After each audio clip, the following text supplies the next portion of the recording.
பார்வோனின் இருதயத்தை தேவன் கடினப்படுத்தினார் என்பதற்கு அர்த்தத்தை தெளிவாக எழுதியிருக்கு, தெளிவாக எழுதப்பட்டிருக்கிறது, தெளிவாக எழுதியிருக்கிறேன். அந்த வார்த்தையை சொல்ல அவ்வளவு பயப்படுறேன் நான். என்னன்னா, இந்த பார்வோன் இருதயத்தை கடினப்படுத்தினேன் அப்படின்னு கர்த்தர் சொல்றதுக்கு அர்த்தம் என்னன்னா, அவன் அழுதப்பெல்லாம் நான் கேட்காம இருந்திருந்தேன்னா, பைபிள் என்ன சொல்லுதுன்னா, பார்வோன் அழுதான், உடனே தேவன் மன்னிச்சிட்டாரு, மன்னிச்ச உடனே அவன் இருதயம் கடினப்பட்டது. திரும்பவும் பிரச்சனை வருது, திரும்ப அழுகிறான், திரும்பவும் மன்னிக்கிறாரு, திரும்பவும் இருதயம் கடினப்பட்டது. அப்ப கர்த்தர் சொல்றாரு, அவன் அழுதப்ப அவனை மன்னிக்காமலே நான் இருந்திருந்தேன்னா அவன் கடினமாகாம இருந்திருப்பான். ஆனா என் குணம் எப்பவுமே மன்னிக்கிற குணம் தான். அதனால நான் மன்னிச்சனால அவன் கடினமாயிட்டான். அதனால அவனை கடினப்படுத்தின காரணமே நான் தான். செய்யாத தப்ப புரியுதா நான் சொல்றது உங்களுக்கு? மன்னிக்காம அவர் இருக்க முடியாது. அவர் மன்னிக்கிற தேவன். மன்னிச்சனால அவன் கடினமாயிட்டான். அதைத்தான் பைபிள் சொல்லுது. பார்வோன் இருதயத்தை இந்த ஆள் மன்னிச்சு மன்னிச்சு தான் என் செல்லம் கொடுத்து கெடுத்து வச்சாருங்க. அவர் சொல்றாரு, எதிரியே என்கிட்ட அழுதுட்டான்னா நான் மன்னிச்சிருவேன்டா.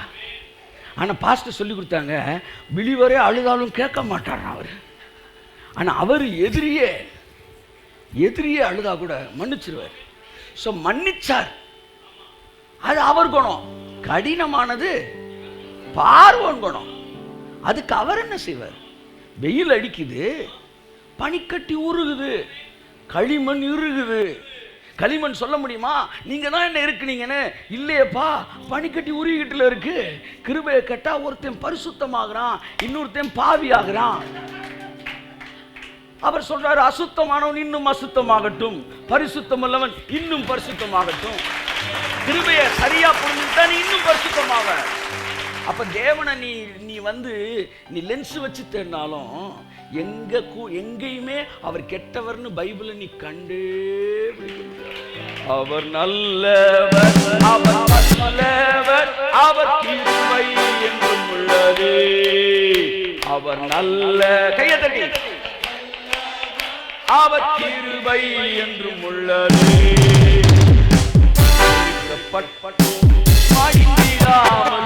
கர்த்தர் தான் நம்மை காத்ததாலே நெருக்கப்பட்டோம், மடிந்திடாமல் கர்த்தர் தான் நம்மை.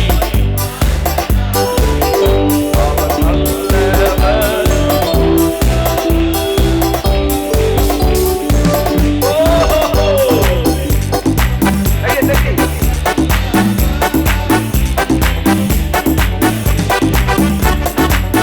ஆனா ஒண்ணு மட்டும் ஸ்ட்ராங்கா தெரியும், அவர் நல்லவர். ஆமென். இந்த ஒரே ஒரு வெளிப்பாடு உங்களுக்கு இருந்தா போதும். இந்த ஒரு வெளிப்பாடு இருந்தா போதும். உங்க வாழ்க்கையில பிசாசு உள்ள நுழையிறது ரொம்ப கஷ்டம். முத ஆதாமுக்கு வந்த ஒரு பெரிய பிசாசுட்ட இருந்த அந்த வெளிப்பாடு என்ன தெரியுமா? அவர் கெட்டவர். ஏன்? உனக்கு மறைச்சு வச்சாரு. இவர் சொன்னார், உனக்கு நான் எதையுமே மறைக்கலடா. அப்படின்னா இதுக்கு சுத்தி நான் ஒரு காம்பவுண்ட் வால்லடா கட்டியிருக்கணும், உன்கிட்ட சொல்லிட்டு தள்ளுறா போனேன், ஓப்பனா தள்ளுறா வச்சேன். ஆனா பிசாசு அவரை கெட்டவர் அப்படின்னு சொல்லி வச்சான். தேவன் நல்லவர். என்ன இவ்வளவு பேசி விட்டு வச்சிருக்காரு, அதுலயே அவர் நல்லவர் தெரியுது. என் அன்புக்குரியவர்களே, வருத்தம் பிரசங்கிக்கு எதிரானது அல்ல, பிரசங்கத்துக்கு எதிரானது. ஸோ இந்த விஷயத்தை உங்களுக்கு தெளிவா, ஏன்னா யோசிப்புன்னு ஒன்று டக்குன்னு அங்கே நல்ல நண்பர்களே சிலர் சொல்றாங்க, சார் இருந்தாலும் அவர் தானே சார் இவ்வளவு பிரச்சனைகள்லாம் என் வாழ்க்கையில் அனுமதிச்சாரு. பைபிள் சொல்லுதில்ல சார், கர்த்தருடைய வார்த்தை அவன் வாழ்க்கையிலே நிறைவேறும் வரைக்கும் அவருடைய வசனம் அவனை புடமிட்டது. அழகா வசனம் இருக்குல்ல சார், புட்டமிட்டார்ல சார். என்ன செஞ்சாரு? அந்த வார்த்தையில் உங்களுக்கு என்னதான் அவளை விருப்பமே தெரியல சார். புட்டமிட்டுதல், சுயம் தோலுரிக்கப்படுதல், இதெல்லாம் எனக்கு பிடிச்ச வார்த்தை. நான் சமீபத்தில் சொன்னேன், ஆண்டவர் நீங்க உடைக்கிற ஆண்டவரே அப்படின்னு. நீ உடைப்பீங்களான்னு கேட்டேன். காரில் போயிட்டு இருக்கிறேன். கர்த்தர் சொன்னாரு, ஆமா நான் உடைப்பேன். நானே உடைஞ்சிட்டேன். என்ன உங்களை நம்பி பிரசங்கம் பண்ணிட்டு இருக்கேன், திடீர்னு இப்படி ஒரு மேட்டரை குண்டு தூக்கி போடுறீங்க. ஆமா நான் உடைப்பேன். ஆனா வியாதியை கொடுத்து உடைக்கிறவன் கிடையாது. நான் தோல்வியை கொடுத்து உடைக்கிற தேவன் நான் கிடையாது. வாழ்க்கையில ஃபெயிலியர்ஸை கொடுத்து உடைக்கிற தேவன் நான் இல்லை. நான் எப்படி உடைப்பேன் தெரியுமா அப்படின்னு சொல்லிட்டு எனக்கு இன்சிடென்ட் சொன்னார். போன வாரம் நீ இவர்கிட்ட பேசிட்டு இருந்தியே, அப்ப இப்படி ஒரு வார்த்தை சொன்னாயிலே, என்ன ஆச்சு அப்படின் போது, அந்த வார்த்தையை கேட்டப்ப நான் உடைஞ்சிட்டேன் ஆண்டவரே அப்படின்னு. அப்போ ஒரு மனுஷனை வெறும் வார்த்தையால உடைக்க முடியும். என் ஜனங்களை நான் வார்த்தையினால் தான் உடைக்கிறேன். உருவாக்குவது வார்த்தையினால், சீர்படுத்துவது வார்த்தையினால், ஸ்திரப்படுத்துவது வார்த்தையினால், பலப்படுத்துவது, நிலைநிறுத்துவது. தேவனுக்கு மனிதனை உருவாக்க வியாதி அவசியம். தேவனுக்கு மனிதனுக்கு ஒன்று சொல்லித்தர வியாதி அவசியம் இல்லை. நீ பாவி என்று சொல்லி என் வாழ்க்கையிலே அழுதவர்களை விட அவர் உன்னை மன்னிச்சிருக்காருன்னு சொல்லி அழுதவனைத்தான் நான் நிறைய பார்த்திருக்கிறேன். தைரியமா பிரசங்கிக்கிறேன். நீ பாவி என்று சொல்லி அழுதவர்களை விட அவர் உன்னை மன்னிச்சிட்டான்னு சொன்னப்ப அழுத நிறைய பேர். இன்னொன்னு நான் பார்த்துக்கிறேன், நான் திட்டி அழுதவர்களை விட சரி விடு இனிமே செய்யாதான்னு சொல்லும்போது அழுதவர்களுக்கு அதிகம். என் அன்புக்குரியவர்களே, தண்டனை ஒருவனை மாற்றாது. தேவனுடைய மிகப்பெரிய ஆயுதம் என்ன தெரியுமா? அன்பு. Love never fails. என்ன ஆயுதத்தை அனுப்புனீங்கனாலும் அது ஃபெயில் ஆகும். ஆனால் அன்புன்ற ஆயுதத்தை அனுப்புனா அது ஃபெயில் ஆகவே ஆகாது. என் அன்புக்குரியவர்களே, என்ன சொல்ல வருகிறேன் என்றால், தேவன் நல்லவராக இருக்கிறபடினால் தம்முடைய ஜனங்களை அன்பினால் தான் சரி செய்கிறார். அப்ப வார்த்தையினால தான் உருவாக்குறாரு. சங்கீதம் 105 அந்த வசனம் வருது. யோசேப்பை கர்த்தர் எப்படி உருவாக்குனாராம், எப்படி புடமிட்டாராம். வாசிங்க. 105:18-19. கர்த்தர் சொன்ன வார்த்தை நிறைவேறும் அளவும், கர்த்தர் சொன்ன வார்த்தை நிறைவேறும் வரைக்கும் அவருடைய வசனம் அவனை புடமிட்டது. அவனை சொல்லுங்க புடமிட்டது. புடமிட்டா என்ன ஆகும்?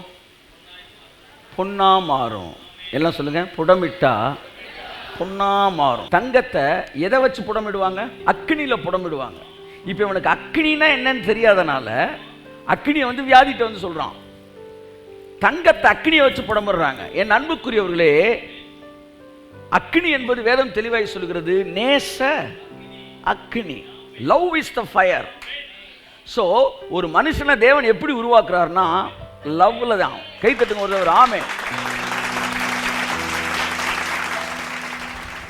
மன்னிக்கப்பட்டவர்களுக்கு தான் மன்னிப்பின் விளைவுகள் என்ன செய்யும் தெரியும். இப்ப தேவன் யோசேப்பை உருவாக்குனது. நான் தப்பா வாசிக்கிறேன் இந்த வசனத்தை. அந்த வசனத்தை வாசிக்க. நான் தப்பா வாசிப்பேன், நீங்க ரைட்டா சொல்லணும். ஓகே. கர்த்தர் சொன்ன வார்த்தை நிறைவேறும் அளவும் அவருடைய வசனம் அவனை புடமிட்டது. நான் தப்பா சொல்றேன், நீங்க ரைட்டா சொல்றீங்களா? வியாதி அவனை புடமிட்டது. சொல்லுங்க. குழியிலே விழுந்ததினால் அவன் புடமிடப்பட்டான். அவன் விலங்குகள் போடப்பட்டதால் புடமிடப்பட்டான். போத்திபாரின் மனைவி அவளை புடமிட்டாள். இவனுக்கு நடந்த எதிர்மறையான சம்பவங்கள்லாம் இருக்குல்ல, அதனாலலாம் யோசேப்பு திருந்தல. புரியுதோ? புரியலையா சார்? நடந்த சம்பவங்களால தான் சார் திருந்தினாரு. சரி, இப்போ யோசேப்புக்கு நடந்த சம்பவம் மாதிரியே பல சம்பவத்தை இன்னொருத்தனுக்கு நடந்திருக்கு நான் சொல்ல போறேன். ஆனால் அவன் பெரிய அயோக்கியனா மாதிரி இருக்கான். கையத்தட்டு. எனக்கு கேள்வி, ஒரு பொம்பளைவனை வந்து இல்லாதவன் பொல்லாதவன் சொல்லி ஜெயிலில் போட்டனால இவன் வந்து திருந்துட்டான் அப்படின்னா, அந்த சோதனையில் அவன் திருந்தினான்னா, இதே மாதிரி ஒரு பொம்பளை தானே சிம்சோனை பஞ்சாயத்தை கூட்டுச்சு, அவன் ஊரையே அழிச்சிட்டுல வந்துட்டான். இதிலிருந்து தெரிந்து கொள்ளப்படுவது என்னவென்றால், பிரச்சனைகள் மனிதனை உருவாக்காது, வியாதிகள் மனுஷனை உருவாக்காது, தேவனுடைய வசனமே ஒருவனை உருவாக்கும். ஆமென். நிறைய பேர் பிரச்சனைக்கு காத்துக்கிட்டு இருக்கிறாங்க. சிலர் அடுத்தவனுக்கு வியாதி வரணும்னே ஜெபிக்கிறான். இவனெல்லாம் எந்த குழியில போட என்னன்னா திருந்திருவாராம். என்ன இவங்க வாழ்க்கையில வியாதி வந்தப்ப திருந்திருக்கிறாங்க. இவனை விலங்கு போட்டு பூட்டினார்கள். யார? யோசேப்பு. உடனே என்ன பிரசங்கி சொல்றாங்கன்னா, உன் வாழ்க்கையில் விலங்கு போடப்படும் போதுதான் கர்த்தர் உன்னை உயர்த்துவார். அட பாவி, இது எப்படி இருக்குன்னா, ஏர்போர்ட்லேருந்து நேராக நான் காரை நிப்பாட்டி இருக்கிறேன், நீ கிளம்பி நேராக வந்திருப்பா, இல்லாட்டி ஃப்ளைட்டில் வந்து நேராக இறங்கியிருப்பா, ஏர்போர்ட்டில் நான் வெயிட் பண்ணுறேன்னு சொல்லியிருக்கிறேன். உங்களுக்கு ஃப்ளைட் டிக்கெட் எடுத்து வச்சுருக்கேன். நீங்கள் என்னடானா டவுன் பஸ்ஸை பிடிச்சி மெட்ராஸ்லேருந்து டவுன் பஸ்ஸாக பிடிச்சி வந்திருக்கிறீங்க. அங்கேருந்து ஒரு 20 கிலோமீட்டருக்கு டவுன் பஸ், அங்கேருந்து அடுத்த கிராமத்துக்கு டவுன் பஸ் பிடிச்சி 2 நாள் கழித்து மாட்டுத்தாவணியில் வந்து இறங்குறீங்க. அது என்ன சார் மாட்டுத்தாவணின்னு நான் வந்தேன்.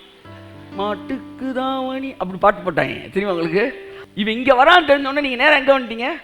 மாட்டுத்தாவணிக்கு வந்துட்டீங்க. நல்லா கவனிங்க. ஏன்னா இவனை எப்படினாலும் நீ கூப்பிட்டு வரணும்ல. கழுதை ஏர்போர்ட்டில் வந்து இறங்குன்னு பார்த்தேன், அது மாட்டுத்தாவணிக்கு வந்துருச்சு. சரி பரவாயில்லன்னு மாட்டுத்தாவணிக்கு வந்து நிற்கிறேன். அவன் இறங்கணும்னு சொன்னான். ஏய் நீ இங்கே தான் வந்திருக்கியா, நல்ல வேலைடா, நான் அங்கே போகலான்ட்டு இருந்தேன்டா. அப்போ நீ இங்கே இங்கேருந்து என்னை பிக்கப் பண்ணுறதுக்கு தான் இவ்வளவு பாடுகள் வழியா. ஆஹா, எல்லாம் காரணமாக தான் நடந்திருக்கு. ஏன்னா நீ இங்கே வந்திருக்க பத்தியா, புரியுதா உங்களுக்கு? நீ வந்து பாடுகள் வழியாக வர, வேற வழி இல்லாமல் அந்த ரூட்டில் வந்து உன்னை பிக்கப் பண்ணுறாரு. நீ நினச்சிட்ட சார் பாடு அவர் இங்கே நின்றுனாலும் இங்கே வர வச்சாரு. இல்லை, நீ இங்கே வந்தனால வந்து அவர் அங்கே வந்தார். அப்போ நான் கேட்குறாரு, இடையில உன் கண்ணீரை கண்டேன்னாரு. ஆமாம், சின்ன பிளேட்டு அப்படின்றாங்க. என்ன காய்ச்சி மிச்சு? ஏன் காய்ச்சி மிச்சு? அந்த பிள்ளைக்கு காய்ச்சி மிச்சுன்னா புரியுதுன்னா அதுக்கு காய்ச்சி மிச்சு அப்படின்னா தான் அது சிரிக்குது. அது சிரிக்கிறக்கா காய்ச்சி மிச்சுன்ற. அந்த மாதிரி தான் நீ கழுத குழந்தையா இருக்கனால நான் உன்னை ஆசீர்வதிப்பேன், நீ கலங்காதே மகனே அப்படின்றப்பெல்லாம் உன்னை காய்ச்சி மிச்சு அப்படி பேசிட்டு இருக்கிறார். இதுக்கு ஒரு 50K 100Kன்னு வியூவர்ஸ் இருக்கட்டும். ஏன்னா காய்ச்சி மிச்சு சொல்றதுக்கு சிலர் தேவை இருக்கு. இப்ப தேவன் என்ன ஆசீர்வதிச்சாரு, தேவன் என்ன கன்சோல் பண்ணாரு. ஆமா, காய்ச்சி மிச்சு வேலை தான் எல்லாம். ஆனா உண்மை என்னன்னா, தேவன் உனக்கு அந்த பாஷை தான் தெரியுது, அதனால உனக்கு அந்த பாஷை பேச வேண்டியதா இருக்குது. ஆனா உண்மையில் தேவன் உன்னை பிக்கப் பண்றது மாட்டுத்தாவணி கிடையாது, மதுரை ஏர்போர்ட் தான். ஆமென். யோசேப்ப தேவன் இவ்வளவு பிரச்சனைகள் வழியாய் வருவது தேவனுடைய பிளானே. எல்லா இடத்துலயும் மனுஷன் தாறுமாற எதையாச்சும் பண்ணிட்டு பைபிள் அழகா சொல்லுது, மனிதனுடைய இருதயம் அவன் வழிகளை தாறுமாறாக்கும், ஆனால் முடிவில் அவன் மனமோ கர்த்தருக்கு விரோதமாய் தாங்கள் அடையும். செய்யற அயோக்கியத்தனத்தெல்லாம் நீ செய்வ, புரியுற மாதிரி டிரான்ஸ்லேஷன் சொல்றேன். ஆனா கடைசியில கர்த்தர் இப்படி பண்ணிட்டார் சார், யாரை கற்றா நீ கல்யாணம் பண்ண மண்டல போடுறேன். ஒரு சிலர் ஜெபம் பண்ண சித்தம் கேட்கறது ஒன்று எதையாச்சும் பண்ணிட்டு வந்துடுவாங்க சார். பண்ணிட்டு கர்த்தர் செய்த பாடுகள் வழியாக 4வது கல்யாணம் வரைக்கும் நீ ஜோம் பண்ணி கேட்காமலே பண்ணிக்கிட்டு இருக்கிற நீ ராஸ்கல். அதுக்கப்புறம் வந்து கர்த்தர் செஞ்சார், என்ன கர்த்தர் செஞ்சார்ன்ற இவைகள் மத்தியிலும் உன் அபிஷேகத்தில் நிரப்பி உன் பாவத்தை மன்னிச்சு அதையும் குடும்பத்தில் நல்ல பிரச்சனை இதை நல்லதா மாத்தணும்னு நினைச்சுக்கிட்டு இருக்காரு பாருங்க. அவர் நல்லவர். யோசேப்பு தெளிவாய் சொல்லுகிறார், நீங்கள் யாரு? கர்த்தர் அல்ல, நீங்கள் எனக்கு வெகு தீமை செய்தீர்கள், ஆனால் கர்த்தரோ அதை நன்மையாய் முடிய பண்ணினார். யோசேப்பின் வாழ்க்கையில் நடந்த சம்பவம் ஒன்றுக்கும் கர்த்தர் பொறுப்பு அல்ல. இவங்க 2 பேருக்குள்ள பஞ்சாயத்து நடந்துகிட்டு இருக்கு. இது கடையில் ஏசுனார் இழுக்கிறான் உள்ள. சரி அவன் நடிச்சுக்கிட்டு இருக்கான், சரி இவன் நடிச்சுக்கிட்டு 2 பேரும் அடிதல் பண்ணி பஞ்சாயத்து பண்ணிட்டு இருக்கிறான். ஒரு புரோட்டா கடையில் ஒருத்தர் வந்து என்ன சொல்கிறான், வந்து புரோட்டா 4 புரோட்டா தின்னுட்டு வந்து காசு கொடுக்காம இருக்கான். அந்த ஓனர் வந்து அவனை சவுண்டு கொடுக்குறாரு, காசு கொடுப்பியாம, நீ என்ன நீ வந்து காசு எதுக்கு என்கிட்ட கேட்குற, சாப்பிட்டா காசு கொடுக்க முடியாது, பேசிகிட்டே இருக்கும்போது திடீர்னு அந்த புரோட்டா சாப்பிட்டு திரும்பி இந்த 20 புரோட்டா சாப்பிட்டு இவரே காசு கொடுக்காம போகிறாரு அப்படின்னு உங்களை காட்டுறான். இப்போ உங்கள் சென்டரில் என்ன என்றா இருக்கிறீங்க, நான் சாப்பிட்ட புரோட்டா காசு கொடுத்துட்டு தான் நிற்கிறேன். இப்படித்தான் யோசேப்புக்கும் அண்ணன் தம்பிக்கும் பஞ்சாயத்து. இதில் தேவனை இழுத்து உள்ள விடுறாங்க சார். நடந்த அத்தனை அக்கிரமங்களும் யோபுவுக்கும் அவனுடைய பிசாசுக்கு நடந்த பஞ்சாயத்தில் யோபு வந்து என்ன சொல்றான், சண்டை நடந்துகிட்டே இருக்கும்போது கடவுளை உள்ள எடுக்கிறான். அப்பதான் எலிகோ வரான், வந்து சொல்றான், நீ உன்னை நீதிமான் ஆக்குவதற்கு அவரை துன்மார்க்கனாக்கலாமா? இப்ப அதுதான் நான் உங்களுக்கு சொல்ல வரேன். வாழ்க்கையில பைபிள் சொல்லு, எந்த மனுஷனும் பொய்யன். ஒன்னு பிரச்சனை அவன் செஞ்ச தப்புல வந்திருக்கணும், இல்ல அவனுக்கு எதிரிகளால் அது வருது. ஆனா தேவன் என்ன செய்றாரு தெரியுமா, அந்த பிரச்சனையிலிருந்து அவனை விடுவிக்கிற தேவனாக இருக்கிறார். ஆனா தேவன் தெளிவா அவனை விடுவிக்கிறனால நீங்க என்ன நினைச்சிட்டீங்க, இவ்வளவு எக்ஸாக்டா ஆப்டா அமையுது அப்படின்னு ஒண்ணு, இது கட்டாயம் இப்ப இவர் தான் செஞ்சிருக்கணும் அப்படி வரீங்க. ஏன்னா பந்தை வந்து ஒருத்தன் அடிக்கிறான், ஒருத்தன் போய் பந்து போற போக்குல போய் பந்தை கேட்ச் பிடிக்கிறான். உடனே பேட்ஸ்மேனை பார்த்து, நீ கரெக்டா தானே கை கடிச்ச அப்படின்னா, அவன் கரெக்டா அடிக்கல, அவன் எங்கேயோ அடிச்சான், நான் சரியான ஃபீல்டர் தம்பி பிடிச்சேன். அப்படி உன் வாழ்க்கையில தாறுமாறு நடந்து வேற காரணங்கள் எதிரியா இருக்கலாம், இல்ல உன் தவறா இருக்கலாம். ஆனா எல்லாவற்றிலும் நான் உள்ள பூந்து அதை சரியா மாத்துகிற தேவனா இருக்கு. சொல்ற புரியுதா? ஆனா எக்ஸாக்டா நடக்குது இல்ல எல்லாமே. அதனால நீங்க என்ன நினைச்சிருக்கீங்க, அவர் தான் செஞ்சாருன்னு. இப்ப இந்த பிரச்சனை நடுவுல எல்லாம் இந்த யோசேப்பு உருவாக்கப்படல. ஏன்னா இதே பிரச்சனை சிம்சோனுக்கு வந்துச்சு, விலங்கு போட்டு பூட்டினார்களாம் யோசேப்ப. இதே மாதிரி விலங்கு போட்டவங்க பைபிள்ல கொல்ல பேர் இருக்கிறாங்க. சிம்சோனுக்கு விலங்கு போட்டாங்க. ஆகாக்குன்னு ஒரு ராஜா, அவனை வந்து சவுல் போய் அடிச்சு விலங்கு போட்டு இழுத்துட்டு வரான். அப்போ சாமுவேல் வந்து லேட்டாக வந்த உடனே சவுல் ஏதோ ஒரு வேலையை பார்த்த உடனே சவுலை பிடிச்சி பஞ்சாயத்தை கூட்டுறான். சாமுவேல், ஏண்டா உனக்கு எனக்கு ஒரு டிவைன் கனெக்ஷன் இருக்குது, கொஞ்சம் கூட மதிக்காமல் எதையோ பண்ணிவிட்டு வந்து நிற்கிறேன்னு சொன்ன உடனே, இல்லைங்க சார் நீங்கள் வர்றதுக்கு லேட்டாச்சு, அதை நானாக செஞ்சுட்டேன். ஏய் கர்த்தர் உன்னுடைய ராஜ்ய பாரத்தை கிழிச்சு போடுவாரா அப்படின்னு சவுண்ட். இவங்க 2 பேருக்குள்ள சண்டை நடந்து ஆகா பார்க்குறேன், ஆஹா ஊருக்குள்ளேயே பஞ்சாயத்து நடந்துருச்சு. அப்போ இனி நமக்கு என்ன நடக்காது, சாவு வராது. ஏன்னா இவங்க சண்டையில் இப்போ பெருசு வந்து காலுன்னு கத்திக்கிட்டு இருக்கு, நம்மளை ரிலீஸ் பண்ணிடும் பெருசுன்னு நினச்சிட்டான். ஆகா சாவின் கசப்பு அற்று போனதுன்னு நினைச்சான். அப்ப கூட ஐயா மன்னிங்கன்னு வரல பாருங்க, அவன் சிரிக்க ஆரம்பிக்கிறான். சாமுவேலை பார்த்து விலங்கு போட்டவன் எல்லாம் திருந்த மாட்டான், வியாதிப்பட்டவன் எல்லாம் திருந்த மாட்டான். வியாதிப்பட்டவர்கள் திருந்துவார்கள் என்றால் தேவன் சிலுவைக்கு வர வேண்டிய அவசியம் இல்லை. 2ஆம் வருகை செய்தி கூட மனுஷனை உருவாக்காது. இருதயத்தை திடமாய் வைத்துக் கொள்ளுங்கள். தேவனுடைய வார்த்தை மட்டும் தான் உருவாக்கும். எப்படி நான் சொல்றேன் கேளுங்க. இவனுக்கு வந்த பிரச்சனை எல்லாருக்கும் மற்றவனுக்கு வந்துச்சு.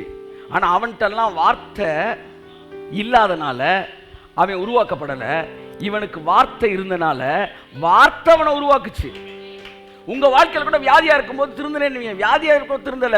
வியாதியா இருந்தப்ப கர்த்தர் பேசினார்ல, அந்த வார்த்தையெல்லாம் திருந்தினீங்க. இதை கூட தப்பு, இதை விட அழகா சொல்றேன். அவர் பேசுறப்ப நீங்க வியாதியா இருந்தீங்களே, அந்த வியாதியா இருந்ததுக்கு அவர் பொறுப்பு இல்லை. ஆனா அவர் மார்ச் 5ஆம் தேதி பேச வந்தாரு, அன்னைக்கு நீ வியாதியா இருந்திருக்க, அவ்வளவுதான். நீ வியாதியா இல்லாம இருந்தாலும் 5ஆம் தேதி நீ ரட்சிக்கப்பட்டிருப்ப. கை தட்டுங்க, புரிஞ்சவங்க. தேவனுக்கு வியாதியோடைய உதவி தேவை இல்லை, தேவனுக்கு ஃபெயிலியரோட உதவி தேவை இல்லை. ஆனா தேவன் தன் பிள்ளைகளை வார்த்தையினால் தான் திருத்துகிறார், வார்த்தையினால் தான் உருவாக்குகிறார். அவருடைய வசனமே சகலத்தையும் புதிதாக்குகிறது.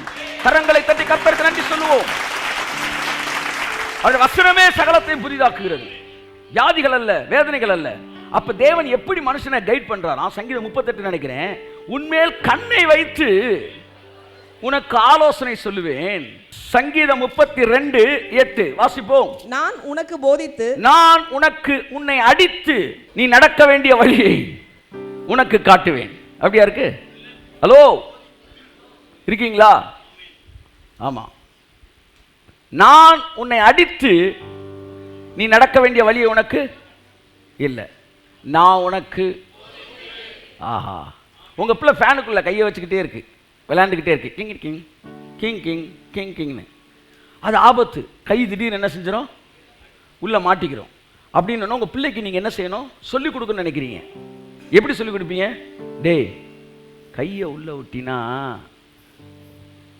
இந்த ஃபேனோடைய ரெக்கை வந்து என்ன செஞ்சிடும், பிளேடு உன் கையை கட் பண்ணுண்டா, வலிக்குண்டா. அப்படி தானே சொல்லுவீங்க? அப்படி தான் சொல்லுவேன்றவங்களாம் கை தூக்குங்களேன், கொஞ்சம் நல்லா கை தூக்குங்க. மீதி பேர் எப்படி சொல்லி தெரியும் முன்னாடின்னு சொல்லுங்க வாங்க.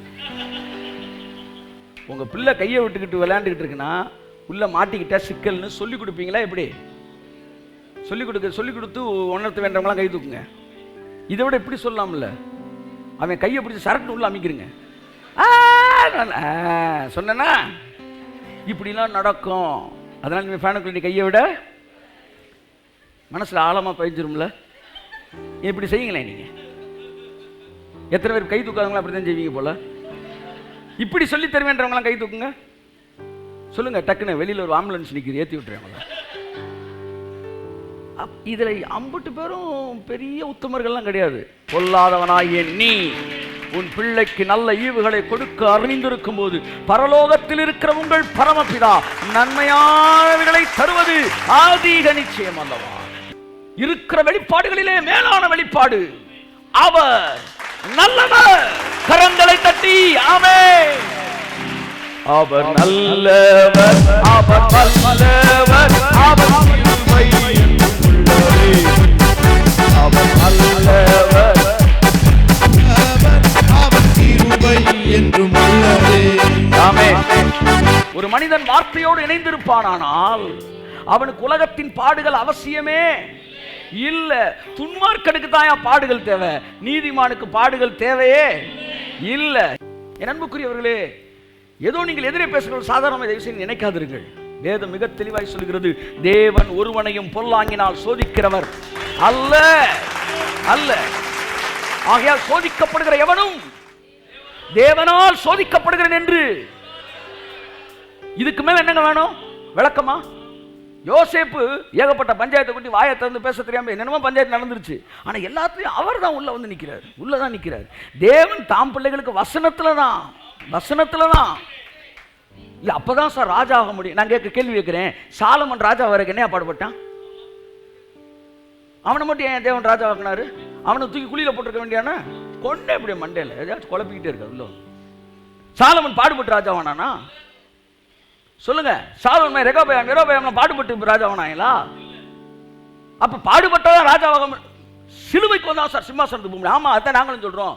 நீ சொல்ற இழுவை இருக்கு பாரு, அந்த சிலுவை இல்ல. நீ சொல்ற வியாதி பாடுற சிலுவை இல்ல. எங்கள் பாவங்களை சுமந்து தீர்த்த சிலுவைக்கு நீ வருவாயானால் சிங்காசனத்துக்கு நீ உயர்த்தப்படுவாய். ஆகவே பாடுகள் என்பதின் வழியாக தேவன் தம் பிள்ளைகளுக்கு எதுவுமே சொல்லி தராதான். தெளிவா சங்கீதம் 32 அவர் சொல்றார், 32:8, நான் உனக்கு போதித்து நீ நடக்க வேண்டிய வழியை உனக்கு காட்டுவேன், உன்மேல் கண்ணை வைத்து உனக்கு. வார்த்தையில தான் திருத்துவாரு. ஆனா இன்னொரு கேட்டகரி இருக்கு, அது வெளியில இருக்க கேட்டகரி. அடுத்த வசனம் வாசிங்க.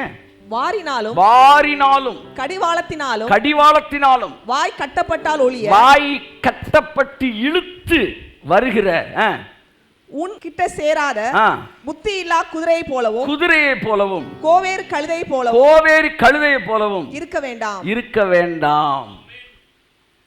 மனுஷனுக்கு சொன்னா புரியுது, கழுதைக்கு சொன்னா புரியாது. அதனால வாயில எதை போடுறாங்க?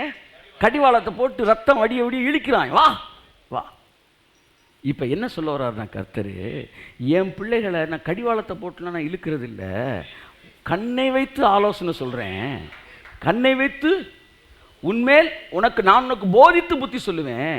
ஆனா புத்தி இல்லாத கழுதை, கடவுளை அறியாதவன், இவர்கள் எல்லோரும் என்ன செஞ்சுக்கிறாங்க? அடிபட்டு மிதிபட்டு ஒரு பக்கத்தில் வர்றாங்க. தேவன் தம்முடைய பிள்ளைகளுக்கு இந்த டிசைன் வைக்கவே இல்லை. ஏன்னா நீதிமான்களுக்கு துன்பங்கள் அதிகம் பைபிள் சொல்லல. அடுத்த வசனம் தெளிவா சொல்லுது. அடுத்த வசனம் வாசிமா. அடுத்த வசனம். துன்மார்க்கனுக்கு அநேக வேதனைகள் உண்டு. கர்த்தரை நம்பி இருக்கிறவனையோ கிருபை சூழ்ந்து கொள்ளும். கையத்தட்டு. இதை விட சிறப்பான வசனம் உங்களுக்கு வேணுமா? வேதனைகள் யாரை சூழ்ந்து கொள்ளும்? ஹலோ சாரே சேச்சி, வேதனைகள் யாரை சூழ்ந்து கொள்ளும்? துன்மார்க்கனை. ஆனால் கர்த்தரை நம்பி இருக்கிறவனையோ அவர் நல்லவர், அவர் வல்லவர், அவர் கிருபை என்றும் உள்ளதே.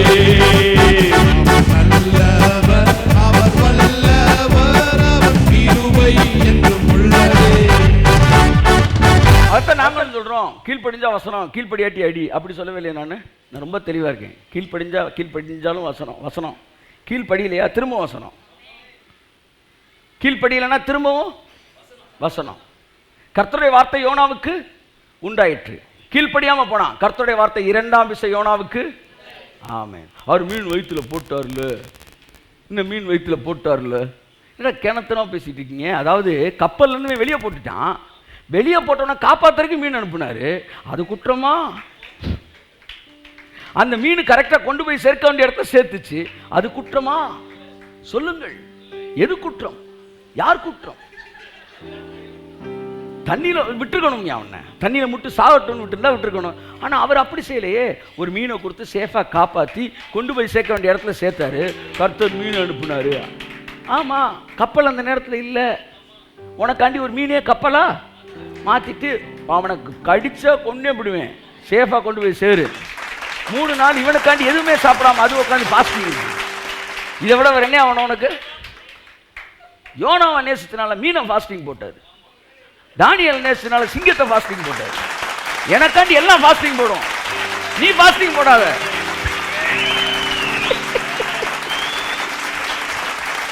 போட்டுக்க, போடணும் விருப்பப்பட்டா போட்டுக்க, போட்டுத்தான் வாங்கணும்னு நினைக்காத.